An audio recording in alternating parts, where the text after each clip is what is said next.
जय भीम। नमो साथियों।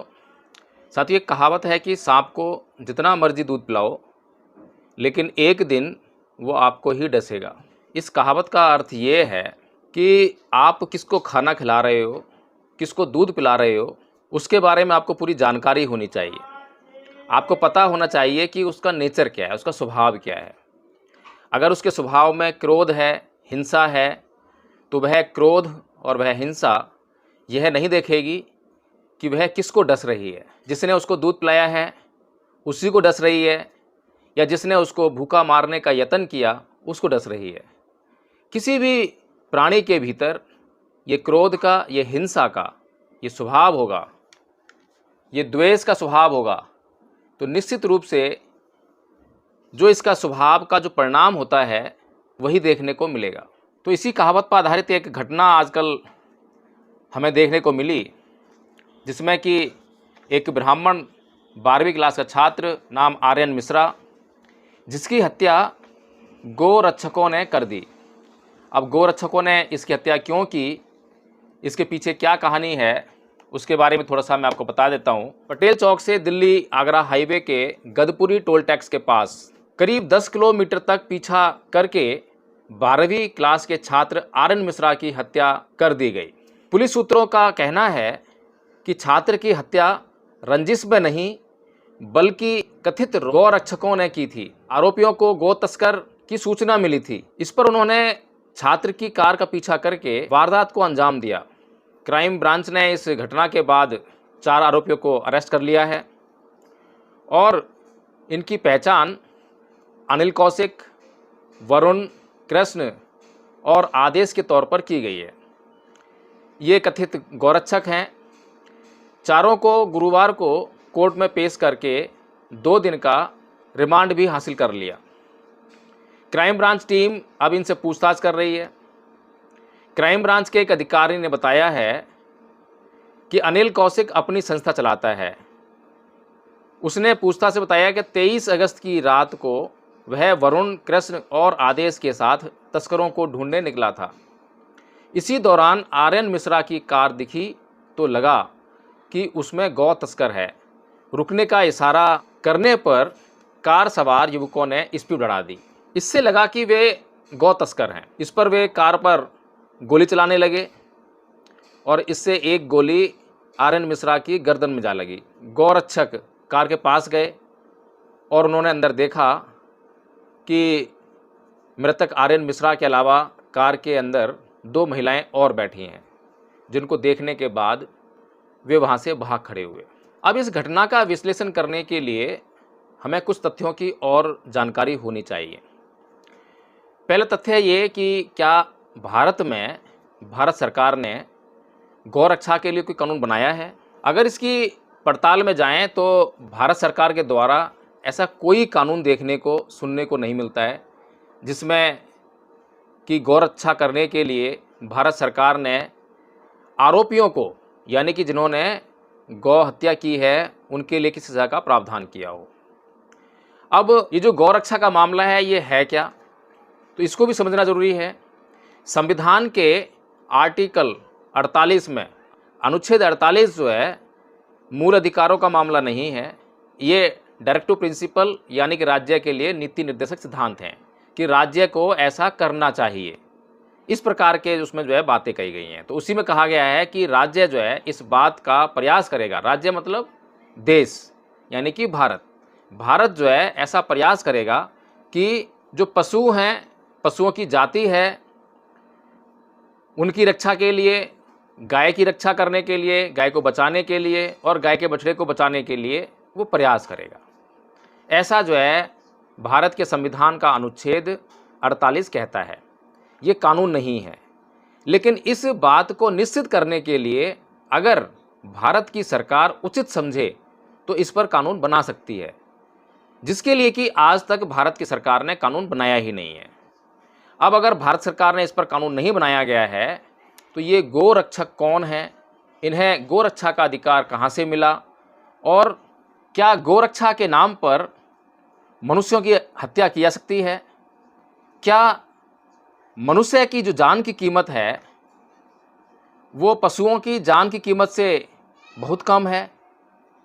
इन सभी बातों पर आज समय है कि हमें गौर कर लेना चाहिए।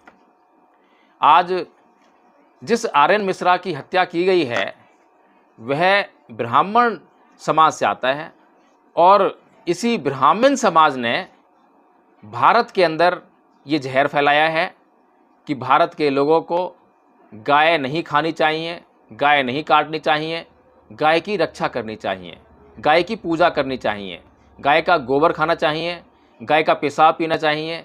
ये सब जो बातें हैं, उल-जुलूल बातें, अफवाहें, इन्हीं ब्राह्मण समाज के लोगों ने भारत के भीतर फैलाई है। आज जो मैंने कहा शुरू में कि सांप को दूध पिलाओगे तो वो किसको डसेगा, इसका कोई भरोसा नहीं है। जिसने दूध पिलाया है उसको भी डस सकता है, उसके सामने जो पड़ेगा, उसका स्वभाव है डसना, क्योंकि वो क्रोध और हिंसा से भरा रहता है। तो इसी प्रकार से जब ये जो क्रोध, हिंसा, नफरत, द्वेष, घृणा, इसका जहर जब भारत के भीतर फैलाया तो उससे कौन बचेगा?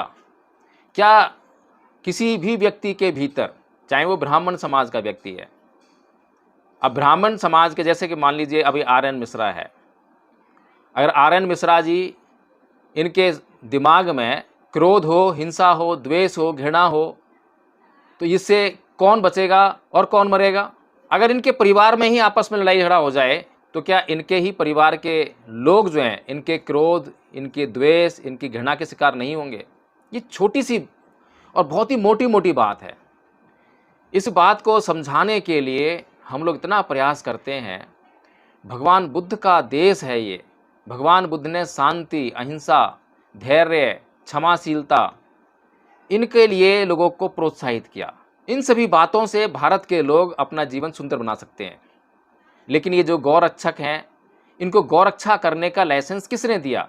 क्या इनके पास गौरक्षा करने का लाइसेंस है? उसके ऊपर से जो हरियाणा के मुख्यमंत्री हैं उनकी टिप्पणियाँ आती हैं। वो कहते हैं कि ऐसी वारदातों को रोका नहीं जा सकता। अब बताइए, अगर मान लीजिए कि गौरक्षा करने का कानून बना दिया जाए, वैसे तो देश में पशुओं की हत्या करने पर पाबंदी के बहुत सारे कानून हैं, लेकिन हर तरह के पशु के लिए नहीं है। जैसे कि मुर्गा भी एक पशु है, उसकी हत्या को रोकने के लिए किसी प्रकार का कानून नहीं है, बल्कि सरकार जो है खुद से मुर्गा काटने के लिए लाइसेंस इशू करती है। लाइसेंस इशू करती है मतलब खुद सरकार ये चाहती है कि हाँ ऐसी हत्या हो। मछलियां हैं, उनकी हत्या को रोकने के लिए कोई कानून नहीं है। बकरे हैं, उनकी हत्या रोकने के लिए कोई कानून नहीं है। और सबसे बड़ी बात यह है कि इस देश में, पूरी दुनिया में जो बीफ सप्लाई होता है, बीफ यानी कि बीफ का मतलब गाय का मांस, गाय का मांस का निर्यात करने में भारत पूरी दुनिया में नंबर 1 या नंबर 2 पर आता है। और ये जो गाय का मांस सप्लाई करने वाली जो कंपनियां हैं वो किसकी हैं? अगर उनका नाम देखेंगे तो नाम उनका मुस्लिम है, लेकिन जिन लोगों की कंपनियां हैं वो ब्राह्मण हैं। यही ब्राह्मण जो है भारत के अंदर यह जहर फैलाता है कि गौ रक्षा करनी चाहिए, गौ की पूजा करनी चाहिए और गौ की हत्या करने वालों की हत्या कर देनी चाहिए। लेकिन वहीं पर भारत जो है पहले और दूसरे नंबर पर गौ मांस का एक्सपोर्टर बन जाता है। तो इसलिए भारत के लोगों को ये समझना पड़ेगा कि जो खाने का जो मामला है, फूड, ये फूड जो है शरीर की आवश्यकता का मामला है और आज के समाज की चॉइस का मामला है, किसको क्या खाना है, किसको क्या नहीं खाना है। इस घटना में एक और हमें बात सोचनी चाहिए, समझनी चाहिए कि अगर वास्तव में पुलिस ईमानदार है तो जिस प्रकार से पूछताछ में ये निकला कि इन गौ रक्षकों को उनकी टीम ने यह सूचना दी, एक शब्द टीम साफ साफ यहाँ पर लिखा गया है, अखबारों में रिपोर्टिंग हुई है इस बात की, और पुलिस ने ये बताया है कि ये जो गौ रक्षक हैं इनको सूचना मिली उनकी टीम के द्वारा कि गौ तस्करी हो रही है। तो यानी टीम की सूचना मिली है तो टीम है, तो खाली ये जो 4-5 लोग हैं जिन लोगों ने आर्यन मिश्रा की हत्या की है यही जिम्मेदार नहीं है। अब पूरा नेटवर्क भारत में जहाँ जहाँ इन लोगों का नेटवर्क है, सबको पकड़ा जाना चाहिए। तो आईपीसी की धारा 120 बी के तहत जो है षड्यंत्र का मामला उन समस्त गौरक्षकों के खिलाफ दर्ज होना चाहिए जो कि गौरक्षा में शामिल हैं, टीम बनाकर या बिना टीम बनाकर। और भारत में जितनी भी संस्थाएं गौरक्षा करने का काम कर रही हैं, गौरक्षा करने का काम किसी भी निजी संस्था को नहीं होना चाहिए। गौरक्षा का काम अगर इनको गौरक्षा करवानी है, भारत में वास्तव में ही गौरक्षा होनी चाहिए, तो सबसे पहले जो भारत की कंपनियां गौ मांस को एक्सपोर्ट करती हैं उनको बंद करवाने के लिए अभियान इनको चलाना चाहिए। ये बेचारे निर्दोष लोगों को मारकर गौरक्षा नहीं हो सकती है, गौरक्षा इस प्रकार हो भी नहीं सकती है। और गाय रक्षा को आप अपनी भावना मत बनाइए। अगर भगवान बुद्ध के कहने पर चलेंगे तो आपकी गाय सुरक्षित हो जाएगी। गाय ही सुरक्षित नहीं होगी बल्कि और भी तमाम तरह के जीव जंतु इस देश में सुरक्षित हो जाएंगे। हर एक जीव को अपना जीवन प्रिय है। यही जो गौ रक्षक हैं, अगर इनके जीवन को कोई लेने के लिए वहाँ पर खड़ा होता, मान लीजिए आर.एन. मिश्रा के लोग वहाँ खड़े होते, ये 5 लोग थे, वहाँ पे 10 लोग होते, इनके सर पर जो है रिवॉल्वर तान दी जाती, तब क्या करते ये लोग। और सबसे मुख्य बात कि जो आज गौरक्षा की बात कर रहे हैं, अगर इतिहास में झांक कर देखें तो गाय की हत्या करने वाले कौन लोग थे और उस समय गौ की रक्षा किसने की? गाय की हत्या करने वाले ब्राह्मण थे। आज जो हिंदू धर्म को मानने वाले लोग, ये जो गौरक्षा का अभियान चलाने वाले लोग हैं, इसमें इक्का दुक्का ब्राह्मण होंगे, बाकी सब जो है SC ST OBC होंगे। और उनको एक हिंदुत्व की भावना के तहत उनको इस बात के लिए प्रेरित किया जा रहा है कि वो गौरक्षा करें, गाय की पूजा करें, गाय का गोबर खाएं और गाय का पेशाब पिएं। लेकिन अगर इतिहास को पढ़ें ध्यान से, अपने धर्म ग्रंथ ही पढ़कर देखें, तो यज्ञों में बलि किसकी दी जाती थी और कौन देता था, कौन यज्ञ कराता था? केवल पुरोहित को यज्ञ कराने का अधिकार था और पुरोहित ब्राह्मण हुआ करता था। और उस समय यज्ञों का विरोध करने वाले भगवान बुद्ध थे।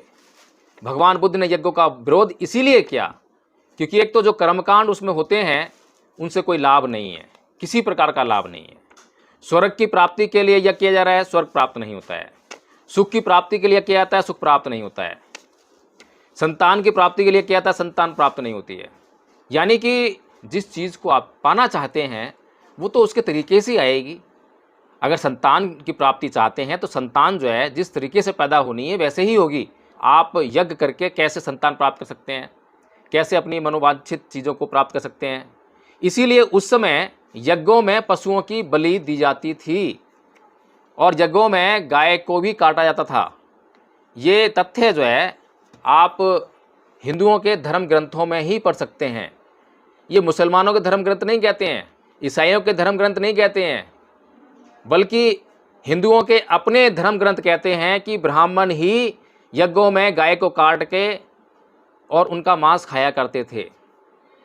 यज्ञ में जो बलि दी जाती थी, बलि का मतलब यही हुआ करता था कि बलि मतलब किसी पशु की हत्या की जाएगी, फिर उसके बाद जो उसका मांस है उसको खाया जाएगा। फेंकते थोड़ा ना थे, मांस तो खाने की चीज़ थी पहले जो है। आज तो फिर भी कुछ हिंदू जो हैं दिखावे के नाम पर, कभी व्रत के नाम पर कुछ समय के लिए मांस खाना छोड़ देते हैं, जैसे वो बहुत पवित्र हो गए हों। लेकिन भगवान बुद्ध ने मांस खाने या ना खाने को पवित्रता से नहीं जोड़ा। भगवान बुद्ध ने किसी भी प्राणी की हत्या ना करने के लिए एक जीव के भीतर दया और करुणा होनी चाहिए। जिस प्रकार से हमें अपना जीवन प्रिय है उसी प्रकार से प्रत्येक प्राणी को अपना जीवन प्रिय है। इस भावना के तहत जो है भगवान बुद्ध ने यज्ञों का विरोध किया और यज्ञों के बारे में बताया कि जिन उद्देश्यों को लेकर यज्ञ किए जाते हैं उन उद्देश्यों की प्राप्ति यज्ञ और कर्म कांड से नहीं होती है। उन उद्देश्यों की प्राप्ति के लिए कर्म करना पड़ता है, कर्म से ही किसी उद्देश्य की प्राप्ति हो सकती है। तो साथियों, इसलिए आज हमें इस बात का पुरजोर विरोध करना चाहिए। हो सकता है कि आज की जो भारत सरकार है वो हिंदूवादी मानसिकता की हो सकता है कि वो इस प्रकार के कानून बना ले, लेकिन हमें प्रत्येक जीव की रक्षा का प्रयास करना चाहिए, किसी एक पार्टिकुलर जीव के लिए नहीं। हमारे लिए कोई एक जीव पूजनीय नहीं हो सकता है, एक जीव घृणा के योग्य नहीं हो सकता है, एक जीव को हम खाएं और दूसरे जीव को बचाएं, ऐसा नहीं हो सकता है। हमारा जीवन आवश्यकताओं पर चलना चाहिए। जब भी हमें भोजन की आवश्यकता हो तो हमारी भोजन की आवश्यकता के लिए जिस चीज़ की आवश्यकता है उसमें जो शामिल हो सकता है उसको हम अपना लें। और यदि हमें किसी चीज़ की आवश्यकता नहीं है और हमारी चॉइस का मामला है, तो हमारी जो चॉइस हो उसको हमें खाने का पूरा अधिकार होना चाहिए। हमें हमारा संविधान मौलिक अधिकारों के अंतर्गत जीवन जीने की पूरी आज़ादी देता है, जो अनुच्छेद 21 के तहत जो है प्रावधानित की गई है। और इस अधिकार को हमें भारत की सरकार अपने मनमाने तरीके से नहीं छीन सकती है। ये चॉइस का मामला होना चाहिए, हमारी मन की मर्जी का मामला होना चाहिए कि हमें क्या खाना है और क्या नहीं खाना है। हमारी आवश्यकता का मामला होना चाहिए कि क्या खाना चाहिए, क्या नहीं खाना चाहिए। इसको सरकार जो है हमारे ऊपर हमारे मूल अधिकारों का हनन करके हमसे हमारे अधिकार नहीं छीन सकती है।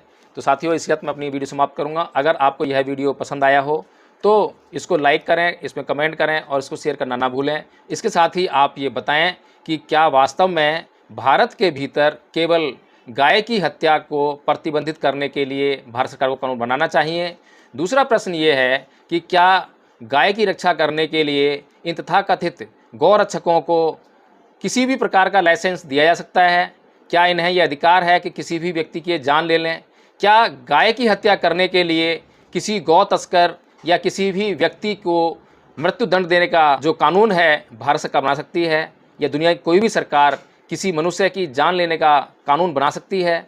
तो साथियों, इन्हीं कुछ सवालों का आप जो है कमेंट में उत्तर दें, और इनके अलावा जो भी सवाल आपके दिमाग में उत्पन्न होते हों उन सवालों को भी आप जो कमेंट बॉक्स में लिख के बताएं। जय भीम, नमो बुद्धाय।